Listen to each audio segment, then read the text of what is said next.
talk about abusive, manipulative relationships, it's not often that you think of a child being that way with their parent.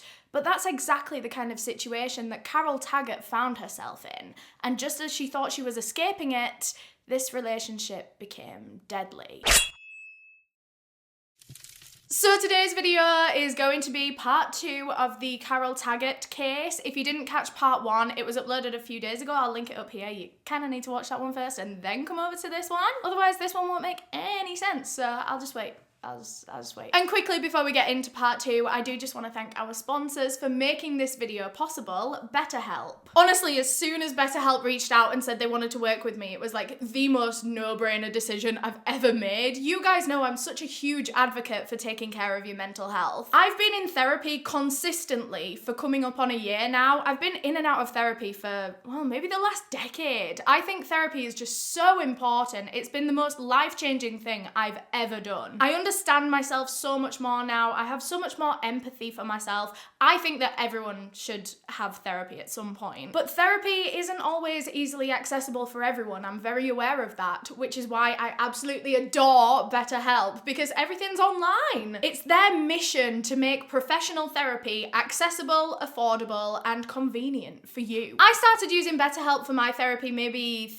3, 4, maybe 5 months ago now, and it's been really, really beneficial for me. I didn't quite click with my therapist at first, but that's absolutely no problem because on BetterHelp you can switch your therapist free and easy whenever you want, which I just adore because, like I said, I've been in therapy for the past nearly 10 years. Since I was like 14, I've been in and out of different therapies, and there's so many therapists that you just don't click with, and it's not because they're a bad therapist, you just don't gel very well. And BetterHelp know that, which is why it's free and easy to change a therapist whenever you want, but all of their therapists are amazing. There's over 20,000 of them on BetterHelp, and they've all got either a doctorate or a master's in their chosen field and at least 3 years of experience or 1,000 hours. All of their therapists, without exception, are licensed, trained, and experienced, so you're in good hands. I'm just so glad that therapy is so much more accessible to people now. You can do video calls from your house. You can even do like texting sessions with your therapist if that's what you prefer. So if you want to join over 2 million other people looking after their mental health through BetterHelp, then you can go to betterhelp.com/Eleanor Neale. That's betterhelp.com/Eleanor Neale. The link is down below in the description as well, and that will get you 10% off of your first month of BetterHelp.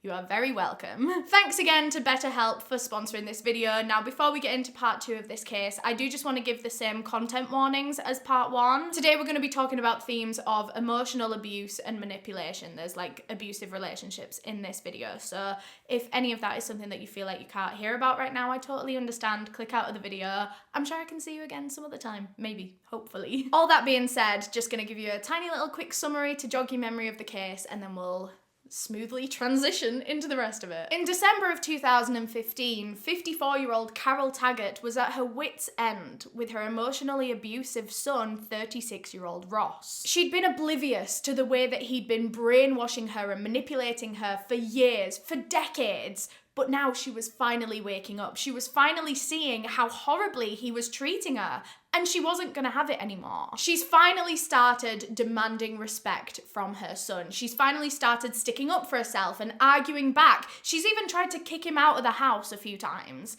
It's never fully got to the point where he's left, but she's trying to defend herself at this point. But Ross had never been told no before in his entire life. He's in his 30s and he'd always gotten what he wanted. This was the first time he'd ever not gotten what he wanted, and he didn't like it. He wasn't reacting well at all. Ross had always been an angry person all his life, but now that Carol was finally defending herself, he was angrier than he'd ever been. On December 22nd, Carol Taggart failed to turn up for work, which was odd because remember, she worked from home. She had a daycare in her home. So if she wasn't at work and she wasn't at home, where was she? And for some reason, no one did anything.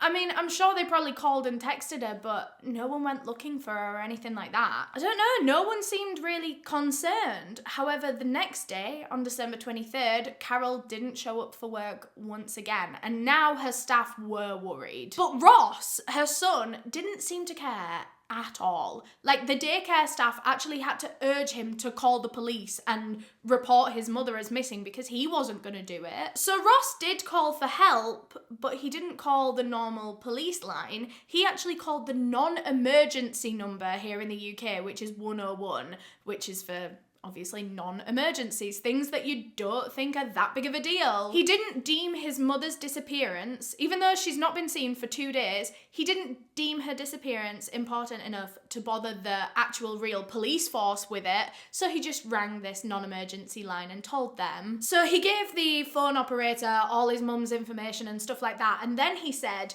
"We had an argument, she's been a bit depressive, and the problem is, she had the doctor in last week, and she even told the doctor she was feeling that she didn't want to be here anymore." Ross was very calm on the phone, too calm, to say that he's literally sat there saying that his mum might be trying to, or might already have, taken her own life. He seems just like he doesn't care. He's not in any rush to save her. At all, let's put it that way. So as soon as this missing persons report was made to the non-emergency number 101, they obviously heard this and they were like, no, this is an emergency. So they passed it on to the main police force, and they actually made it a tier 3 missing persons investigation, which is the most crucial. This is the highest tier for missing persons cases in the UK. These are the people that are at risk of the most danger or harm if they're not found quickly. So whether that's kidnapping, murder, suicide in Carol's case. So police got to work with this case as quick as they possibly could because they knew that this was a race against time. They needed to find Carol before she could hurt herself. Later that evening, Ross called his younger sister Lorraine, the sister that he hasn't spoken to in years, the sister that he beat up, the sister that had to move out of the house because he ruined her life. He called Lorraine and informed her that their mother was missing, and immediately she was suspicious of her brother. She said, "Immediately in my gut, I knew he'd done something and that he was lying." Because realistically, it was very unlikely that there was going to be a sound explanation for Carol's disappearance because remember, Ross had isolated her from her whole social life. She didn't have any friends that she could be going and staying with or anything like that. She didn't have a boyfriend she could be with.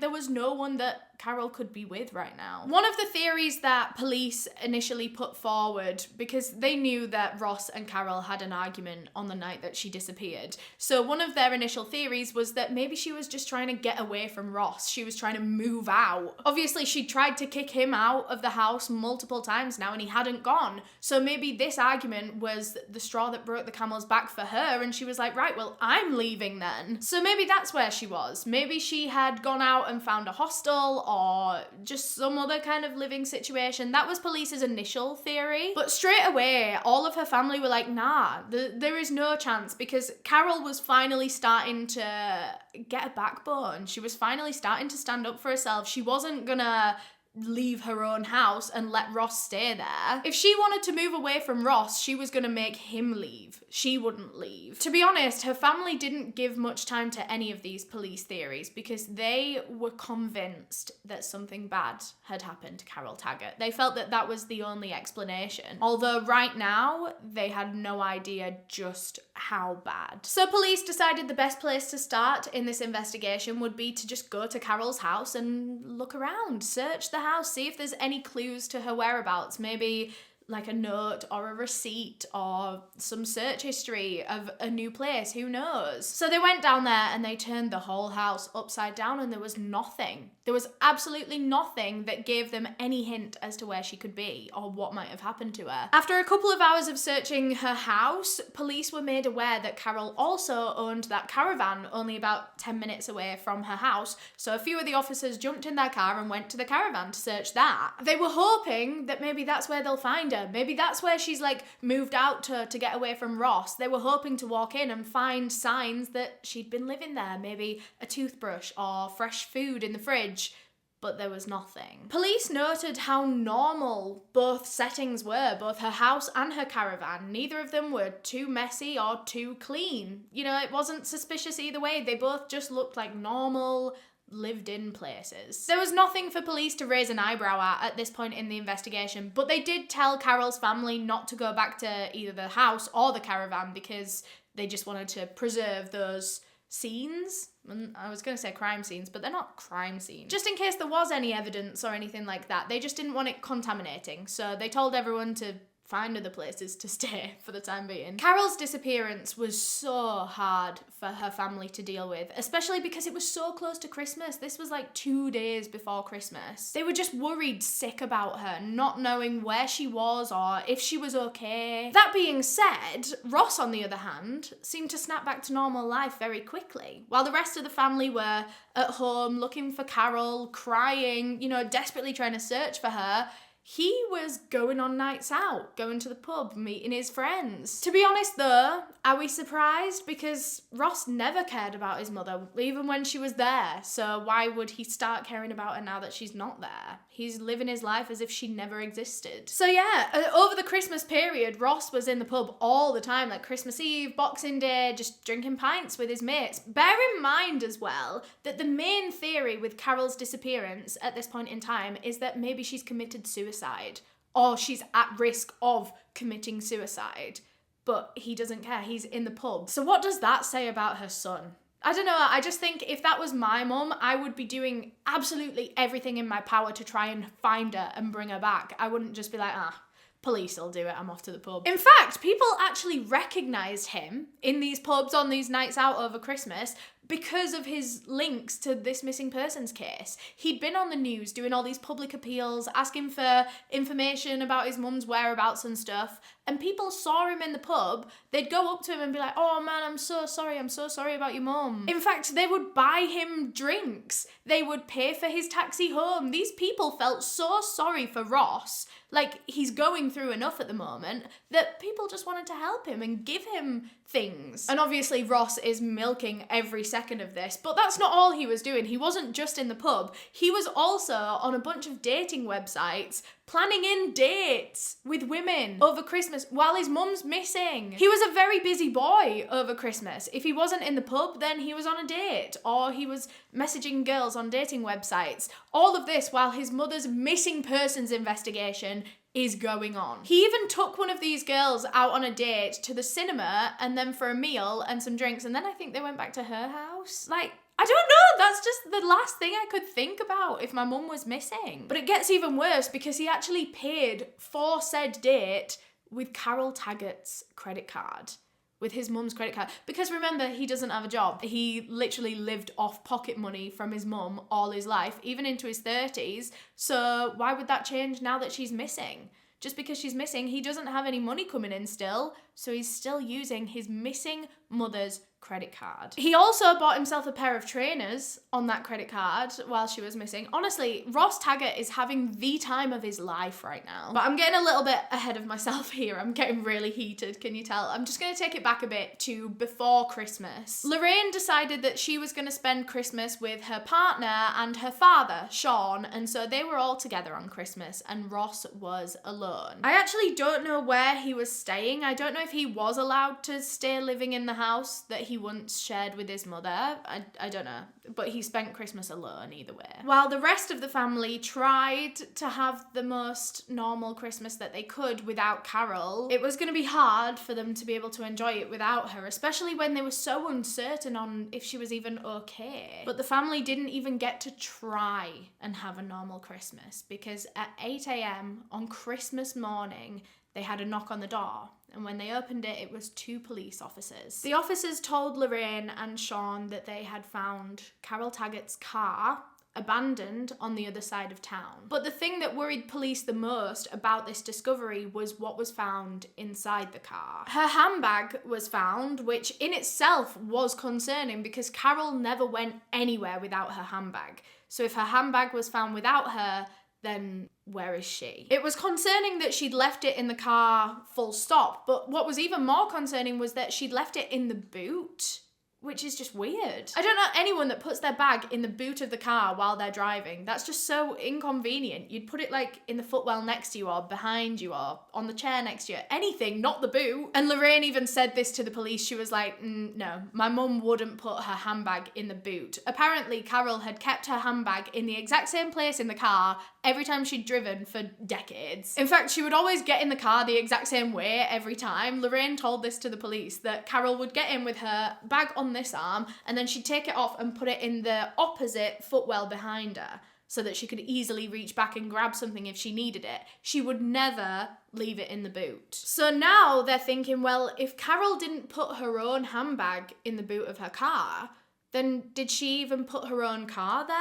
Who could have put the handbag there? Who could have moved the car there? For the rest of Christmas Day, and for the coming days actually, police worked tirelessly to try and find Carol Taggart, and so did social media. On December 28th, her son, Ross Taggart, wrote a Facebook status thanking everyone for their help in his mother's missing persons investigation. He said, "Would just like to thank everyone for their support this week and keep sharing the police posts. Hopefully my mum will turn up." Everyone in the area just felt so sorry for Ross and for Lorraine, both of them. Like, this case was actually quite big news in the area and everyone just felt so bad for this family. Because, to remind you again, the believed theory is that Carol might have taken her own life, so everyone just feels so bad for Ross and Lorraine, who can't even find her. And let's be honest, Ross was loving every second of it. He loved the attention, because remember, he's not getting any attention from Carol anymore. She's gone. And he was used to constant attention from her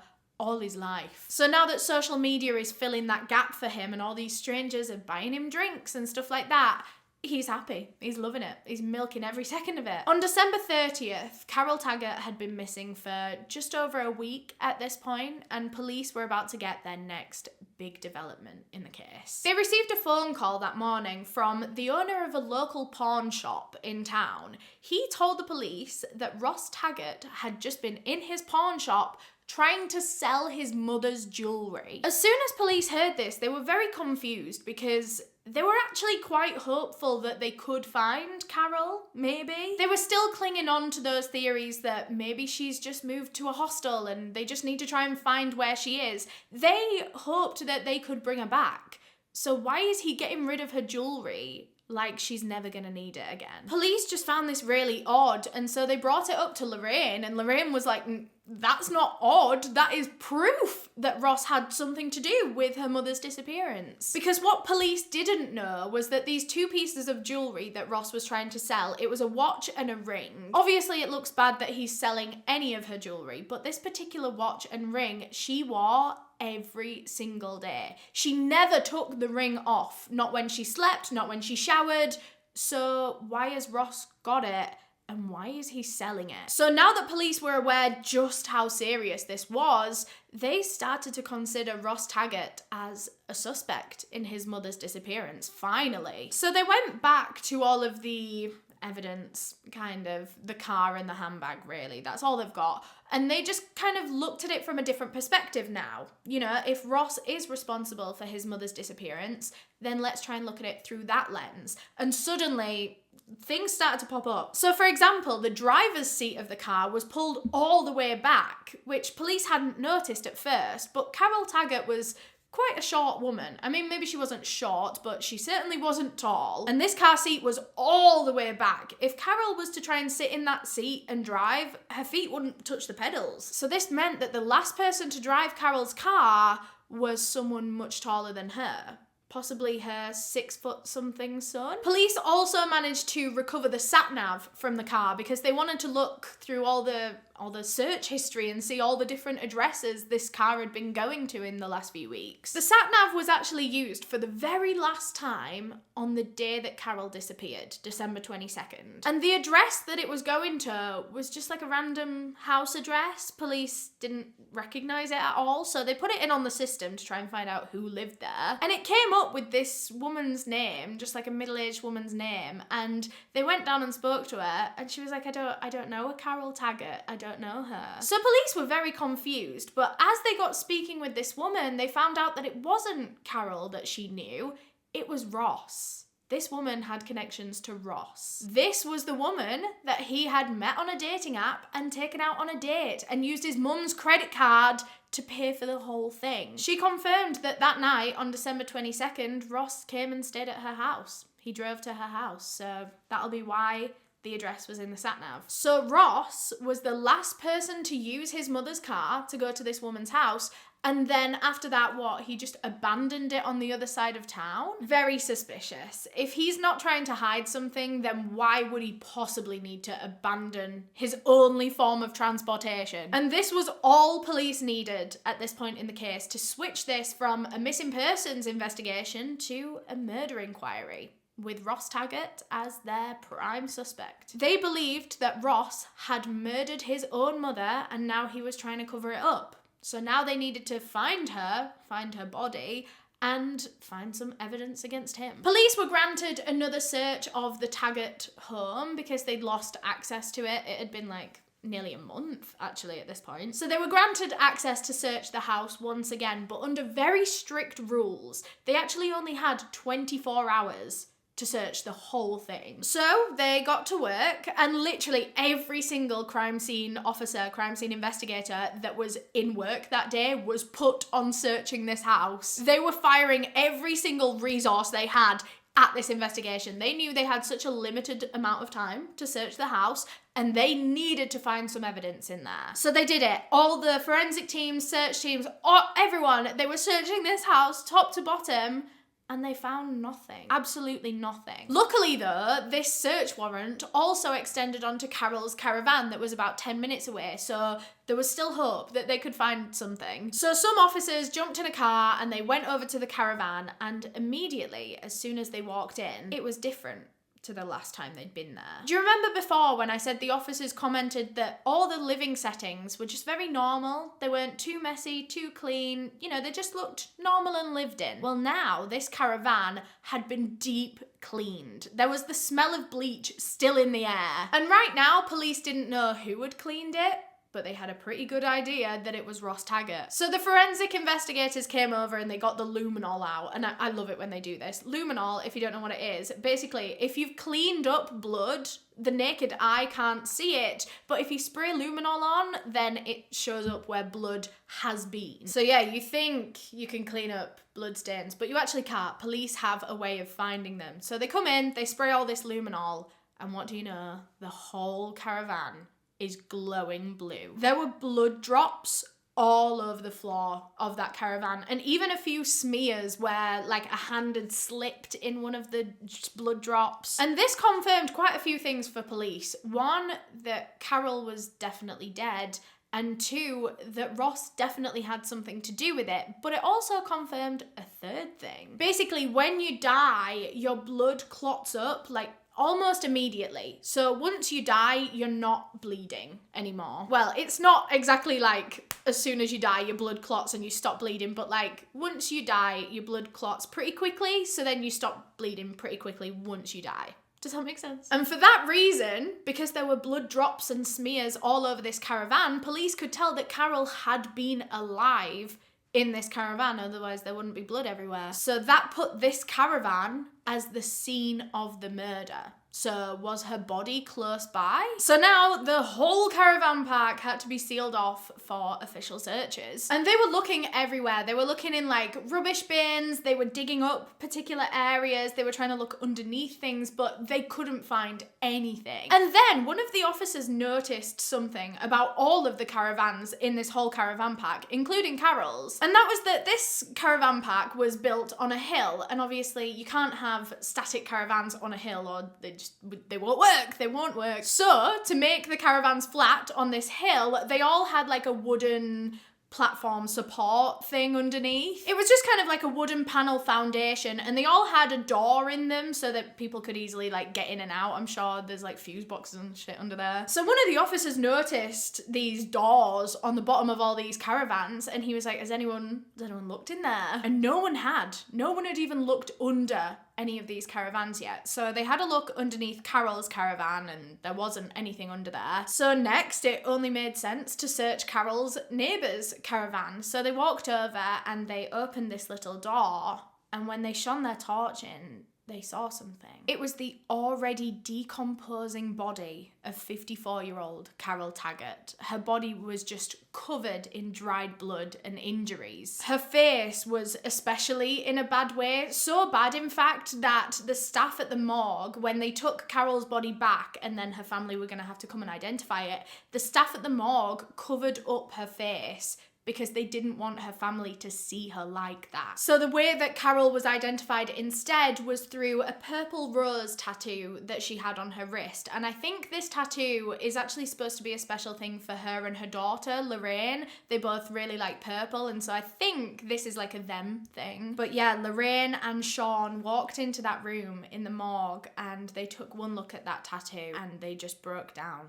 That was Carol's body. So now that Carol's body had officially been identified, it was time to run an autopsy because they needed to find out how she'd actually lost her life. And to be fair, the full extent of her ordeal, because it seemed as though she'd been through hell and back just by looking at her. They figured out that her time of death was actually in the early hours of December 22nd. But before she was killed, Carol had been brutally beaten. Her whole head and face were just covered in different injuries, and the pathologist could even tell from these injuries that Carol probably was knocked unconscious at one point throughout these beatings. They were that severe. But her actual cause of death wasn't from these beatings. Carol Taggart had been strangled to death with her killer's bare hands. And police had a strong feeling that that killer was Ross Taggart, her own son.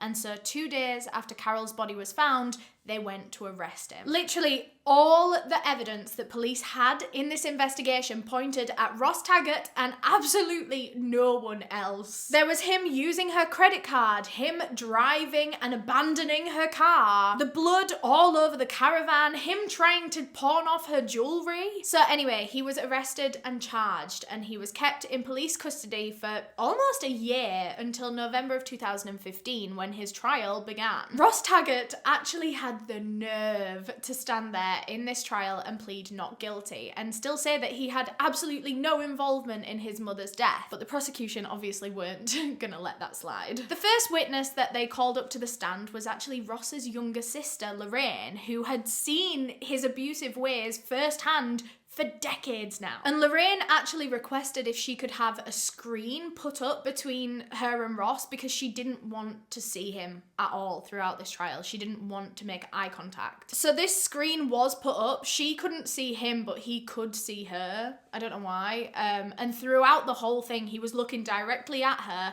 and everything she was saying, he was like giggling and smirking at it. He seemed so cocky throughout this whole trial, almost like he thought he was gonna get away with it. The next witness that they called up was Sean, his stepfather, and Sean didn't want that screen up. He was like, nah, take that down. He wanted to see Ross. In fact, he kept trying to make eye contact with him throughout the whole time he was giving evidence, but Ross would not look in his direction once. He just had his head down the whole time Sean was speaking. Ross's mannerisms were just so different when Lorraine was giving evidence versus when Sean was giving evidence. He was so cocky when it was Lorraine, probably because he's not scared of her. He feels like he can overpower her. But with Sean, maybe he is scared, so he's not as cocky. I'm gonna read out a quote from Sean's statement now because I think this really summarizes just how horrid of a person Ross was. So Sean said, he removed a ring from a dead body, the dead body of his mother, and tried to pawn it.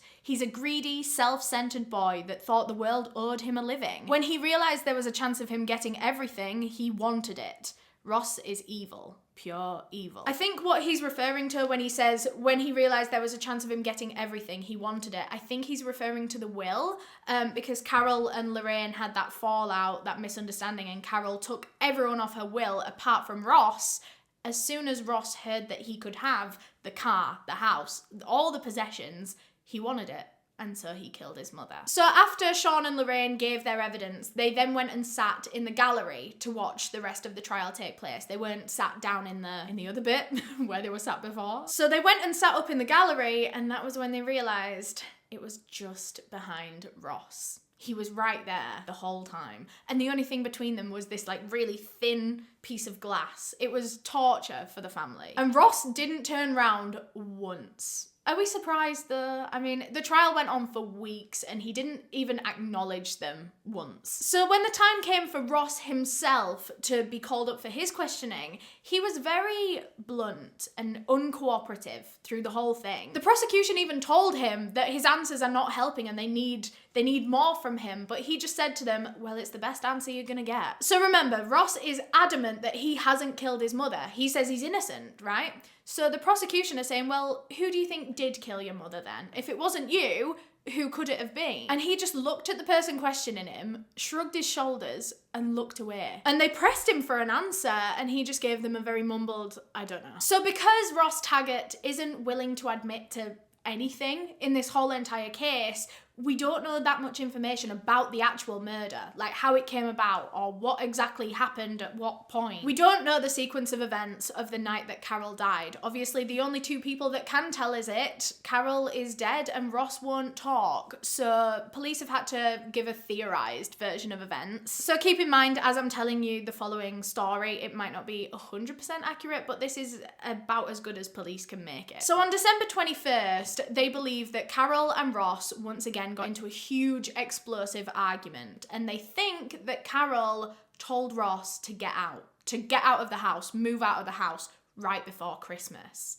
And Ross was not having that. They think he got so mad that he just started hitting her and hitting her and hitting her, and he was getting out of control with it. He could no longer control this rage inside him. He hit her so hard that she passed out, and when her body fell to the floor, Ross thought he'd killed his mother. He hadn't. Of course, we know that she was only passed out, but he thought she was dead, and so he thought he had to now get rid of her body. So Ross ran upstairs to his mother's bedroom and got out a load of bed sheets, and he took them downstairs and wrapped up her body in it. He grabbed some rope and he was like just tying her into this big bundle. He then carried his mother's tied up body and put her in the boot of her own car, and then he drove them out to the caravan that she owned. Once they arrived, he grabbed Carol's body out of the boot and dragged her inside the caravan and put her underneath the bed. So at this point, he thinks, problem solved, the body's under the bed, taken care of. But obviously Ross didn't know that Carol was still alive. She was just unconscious and she was gonna wake up any minute. When she did come back to consciousness, she starts freaking out and she starts trying to get away and she starts fighting back. And Ross knows that now he has to kill his mother for a second time. He grabbed Carol, threw her back on the bed, pinned her down, and then proceeded to strangle her with his bare hands. His own mother, just like that, so effortlessly, with his hands around her neck. And strangulation takes a long time as well. It's just horrifying that there was nothing in his brain telling him not to do this. When he's face to face with his own mother, he had his hands around her neck for minutes, just waiting for her to die, because he didn't want to risk her just passing out and waking up again. Finally, when he was sure that he had murdered his mother, he put her body back under the bed in the caravan, and then Ross left her there. He jumped back in the car, messaged this woman that he met on this dating app, asked her to meet up, and then he went and met up with her right after he just murdered his mother. He actually had sex with the woman that night as well, which at first it seems irrelevant, but why is he in that kind of mindset after he's just committed murder? That's terrifying. The woman that he met up with that night is probably very lucky to still have her life. Like, if he was in that kind of mindset that day, like, who knows what could have happened. So anyway, he spent the night at this woman's house, and then the next day he abandoned his mother's car on the other side of town and then went home without it. For the first 2 days, Ross pretended like nothing was happening, but as soon as everyone else around him started panicking that Carol wasn't there, he had to play along. And he didn't play along very well. He aroused suspicion right from day one when he called the non-emergency line. Ross did try his best not to draw any attention to himself throughout this investigation, and to be fair, he did all right for the first couple of days. But then, when police announced that they were going to be searching the caravan, Ross went into panic mode. In the early hours of Christmas Eve morning, Ross somehow made his way back over to the caravan site without a car this time, knowing that he had to move his mother's body because they're going to be searching that caravan, they're going to find it if he doesn't. He saw this little door in the wooden foundations on the caravans and he thought, perfect, because he knew that his mother's neighbour, the caravan neighbour, wasn't there. They used it more as a holiday home and they weren't there at this point in time. Knowing that the caravan was empty and people probably weren't going to find the body there, Ross then moved his mother's body underneath the wooden foundations of their neighbour's caravan and left her there. He then returned to their caravan and then cleaned the whole thing top to bottom, bleached every square inch of that thing, made it as spick and span as he could. But that was actually his downfall. As soon as police saw how clean this caravan was, they were suspicious, and that was when the luminol tests happened. So eventually, at the end of this trial, the jury returned with the verdict of guilty. Ross Taggart was guilty of the murder of his mother, and he was sentenced to life in prison with a minimum of 18 years. Lorraine said, "There was no reaction from him. I was staring at him. Please react. Have some remorse. That's your mother you've murdered." But Ross didn't even flinch. And that might seem like it's the end of the case, but it's not. And listen up, because the Taggart family need your help on this bit, actually. So remember, Carol made Ross the sole beneficiary of her whole entire will. Her house, her car, her money, her jewelry, everything was his. Can you believe that that still stands even though he murdered her? He still gets everything. He has everything of hers right now. He murdered her and he gets to keep all this stuff while her family are not even allowed to step foot in the family home because it belongs to Ross now. And he's put some super strict rules on that house. No one is allowed in without his permission or without him to escort them there. And he can't do that. He's in prison for life. So imagine no one has been there for years now. Years. Lorraine's stuff is still in that house. She's still got stuff that she owns in that house. Well, no, technically she doesn't own it anymore because it's now in Ross's house. The most frustrating part about this whole thing is that there's actually no laws against this. Carol changed her will out of her own free will. She did that herself. She changed her will to that and now she's dead. So the will still stands, even if she was murdered by him. But just because it's not against the law doesn't make it fair. This is not fair in the slightest. And obviously Carol's family are working tirelessly to try to get this decision re-looked at. And they actually have a petition for this. I told you, they need your help. I've linked the petition down below in the description. Please, please, please share it, sign it, send it to everyone you know, post it on your social media. They need some traction on this petition badly. The saddest part is that they're not the first family to ever be in this situation, and they will not be the last unless we can make these changes, unless we can get some traction on this petition.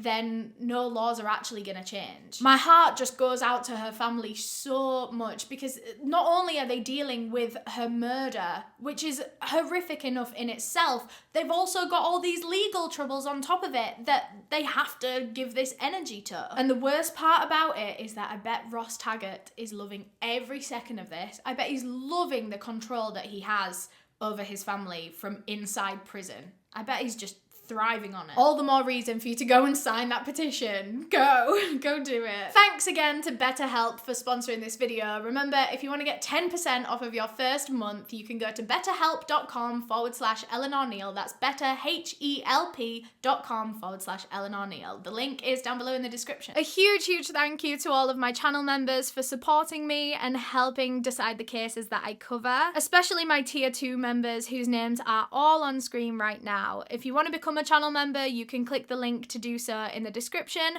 or you can click the join button if you're on a desktop. But yeah, thank you so much for watching this video. If you enjoyed, please leave a thumbs up, and if you did enjoy this, you'll probably also enjoy this video because it's kind of similar. I'll pick you out a similar one. But yeah, I'll see you in the next one. Bye!